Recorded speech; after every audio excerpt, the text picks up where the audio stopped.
Le agradezco enormemente al maestro Luis Sandoval Figueroa, director de la Escuela de Derecho en CETIS Tijuana, nos tome la llamada. Maestro, ¿cómo está? Muy buenos días. Muy buenos días, tengas, mi querido David, y toda tu apreciable audiencia. Gracias, que Dios bien. Al contrario, gracias por dedicarnos este tiempo. Se ha hablado y se ha discutido en recientes fechas bastante el tema de la reapertura del caso Colosio, o más bien el de Aburto, el de Mario Aburto, maestro. Y usted explicaba que este tiene dos tintes. ¿Cuáles son estos dos tintes y en qué consisten? Mira, prácticamente a una semana del aniversario de estos tristes hechos en nuestra querida Tijuana, pues desde la perspectiva jurídica, legal, podemos hablar de cosa juzgada, de un tema muy propio de derecho, pero por otro lado, todas las oportunidades que después de las reformas del 2008, del 2011, y sobre todo en materia de derechos humanos, que es el caso de la promoción de hace un año de Rosario Piedra, la presidenta nacional de la Comisión de Derechos Humanos, por atender el asunto del señor Aburto, que como ciudadanos siempre nos preocupa el Estado de Derecho que se aplique, ¿no? Pero el otro tinte, que siempre será una cuestión política, puesto que no me refiero a la cuestión partidista limitada o a la cuestión de una proyección del Ejecutivo Federal, sino a la cuestión política que del interés que se acerca en los procesos de quienes les confiamos la responsabilidad del Estado de Derecho. Por ahí van los dos tintes que te comentaba, mi querido David. Entonces, en el primero de los casos, sí podríamos hablar de que hay una justificación respecto a que, a pesar de que han pasado tantos años, se pueda retomar el asunto de un mal proceso y lo puedan reponer, porque parte de lo que entiendo es que no respetaron pues todas las prerrogativas a las que tenía derecho el detenido.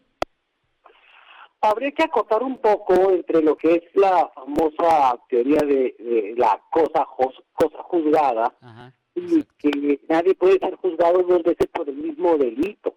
Y luego que la cosa juzgada no obedece a atender sobre propiamente el tema del homicidio como tal, sino que ya se agotaron todos los recursos jurídicamente posibles para ese caso particular. Lo que era la contraparte de tu pregunta sería si siempre habrá una posibilidad de reivindicar un derecho humano a esta persona, y sobre todo con las reformas que ha habido. Por lo tanto, jurídicamente, como un Estado de Derecho, en los famosos principios de los derechos humanos, sobre todo el pro persona, el principio de progresividad, pues en todo momento nosotros vamos creciendo. No estamos en el momento histórico de hace 30 años, bueno, exactamente 29, ¿no? Pero no estamos en el momento histórico ni jurídico, ni político, ni social, en la madurez de nuestra comunidad tijuanense, de nuestra comunidad mexicana, para aplicar la norma. En ese tenor, siempre será factible pues revisar un nuevo recurso. Ahora, jurídicamente, acuérdate, pueden venir algunas de las famosas procesos que le llamamos pruebas supervinientes, que no fueron vistas, no fueron consideradas, no se conocieron en el momento por el juzgador. Entonces, abrir el caso como tal, le pegamos a la cosa juzgada, ya está hecho, ya está, hay una sentencia firme, ya condena, ya se está llevando, está más cerca de concluir que el tiempo que ha pasado, son 45 años, llevas casi 30. En ese tenor, lo que buscamos es abrir, no hablaría de un reabrir, sino abrir una posibilidad de un recurso que le favorezca, en este caso, al señor Mario Aburto. Ahora, si dejamos un poquito al lado el tema de Mario Aburto y le pregunto si han cambiado mucho o poco o si radicalmente todas las leyes vinculadas a los derechos humanos en estos casi 30 años, qué nos podría comentar? Porque digo, entiendo que administrativas, civil y penalmente ha habido cantidad enormes de de cambios, reformas, ajustes, generación de conciencias y demás, pero desde el punto de vista de los derechos humanos, en 30 años, ¿cómo han sido esos cambios? Mira, ha sido como una encascada se ha venido de las teorías y con mucha fuerza la promoción de los derechos humanos.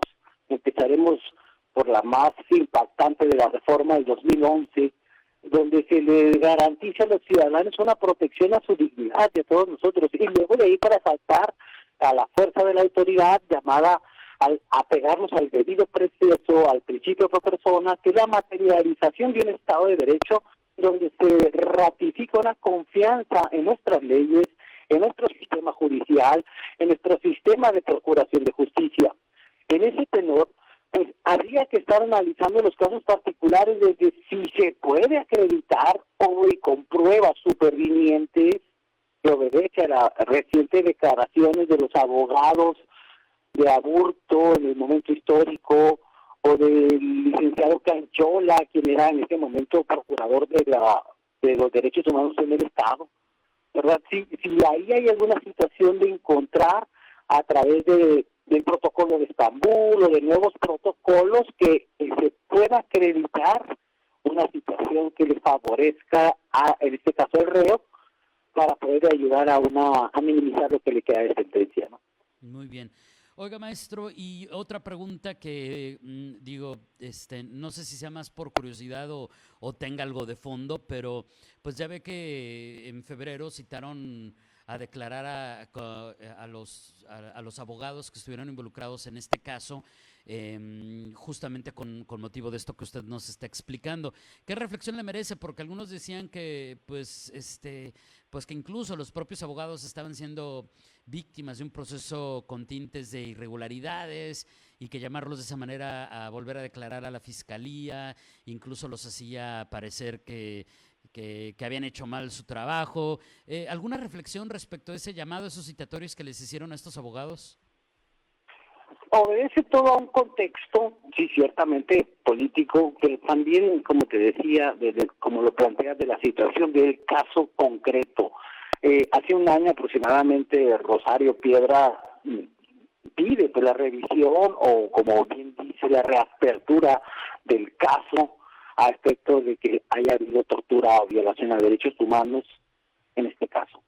Se arraigó la causa, la abrieron ahí por instrucciones de Gertz Manero, y en este caso, pues la Fiscalía, pues, haciendo caso a ese derecho de petición y más de la institución como la Comisión Nacional de Derechos Humanos, pues están atendiendo el caso, están atendiéndolo. Yo creo que los abogados deben de tener confianza en la atención, pero siempre salvaguardarle su derecho. Obvio, estamos consultando algo de 30 años que en su momento declararon y que esa declaración ahí debe de estar en los anales de la Fiscalía y de un expediente que consta de más de 10,000 hojas, ¿verdad? Entonces, los abogados deben de presentarse y obedecer. Sí, pues, se presentaron hace exactamente un mes aproximadamente y rindieron declaración, tanto el licenciado Carvajal como el licenciado Matiz, y creo que fueron bien atendidos y que obedece a un proceso. Hay que esperar que las autoridades se pronuncien y que los abogados sientan la confianza en las autoridades. No, eso no abre la posibilidad de que tengan ellos sus cuidados y que entiendo que fueron acompañados por el colegio de abogados en el cual ellos pertenecen. Ok, muy bien, entendido. Oiga, maestro, y finalmente, en la última semana pues se ha estado hablando, dándole seguimiento justamente a este tema, de que se le otorgó un amparo a Mario Aburto, ¿no? Y que este amparo tiene que ver con una situación de omisión por no haber investigado la supuesta tortura. ¿Qué efectos tendría el hecho de que se le otorgara un amparo a Mario Aburto luego de que acusara a la Fiscalía General de la República de estas omisiones, entre comillas, en su caso? Es lo que comentaba al principio, un poquito de la teoría de la cosa juzgada, en el sentido de que debe de haber evidencia superviniente que en aquel momento no se consideró, que no puede que no debería estar en los expedientes y que a partir de eso se tendrán que revisar. La autoridad, en este caso judicial, podemos decir que tiene la obligación de darle entrada a toda petición del ciudadano, en este caso del detenido, a través de sus abogados, y le pueden conceder el amparo. Eso no significa la suspensión del acto o la suspensión de la sentencia, lo que significa que le están dando entrada a una revisión de fondo y que a partir de ella podrá entonces pronunciarse, y en caso habría que ver el sentido y es si esto exime de la responsabilidad de los años que le quedan por compurgar. Entonces, pues es un caso nuevo, es un dictamen nuevo. Ojo, en los tribunales de alzada o de segunda instancia, como sería el caso de un amparo, ahí no ocupamos una ejecutoria, ¿verdad? Inmediatamente si el amparo se resuelve a favor, pues tendría que decretarse una libertad. Muy bien, entendido. Maestro, le agradezco enormemente este tiempo que nos ayudara a entender esta controversia y estos tintes de este caso. ¿Algo que agregar antes de despedirnos? ¿Algún comentario a manera de conclusión? Por favor, maestro. Brevemente te digo que siempre este tipo de casos serán políticos y que siempre será una cuestión de conspiración. O sea, no pensemos que hay de fondo una situación de que actúa solo, incluso de una cuestión psíquica, emocional, puede haber ya otros muchos ejemplos que no actúan sobre las otras personas, pero pues, eso no le quita la cuestión del acto, ¿no? Es cosa juzgada, no le busquemos muchos tres pies en que un actor solo. Habría que escuchar al papá, habría que escuchar a las partes que actuaron en ese momento a la distancia, ¿no? Por otra parte, reiterarle a la ciudadanía que se acerquen siempre con confianza a sus abogados, a las autoridades. Hoy hay muchos elementos, muchos mecanismos, hay mucha más preparación tanto en el ámbito jurídico de los abogados, ¿no? Felicitarte por tu trabajo y decirte que estamos a tus órdenes aquí en CETIS Universidad, en la Escuela de Derecho, y que pues, si cambias tú, cambia el mundo. A tus órdenes, mi querido David. Le agradezco muchísimo, maestro. Un abrazo y que tenga un excelente jueves. Muy buenos días. No. Es el maestro Luis Sandoval Figueroa, director de la Escuela de Derecho en CETIS Tijuana, pues platicándonos de estos dos tintes que tiene pues esta reapertura de alguna manera, llamémoslo así, el caso Colosio Aburto. Sin duda, interesantísimo lo que sucede y ahí está uno de los tantos conceptos clave, es cosa juzgada y de ahí partimos.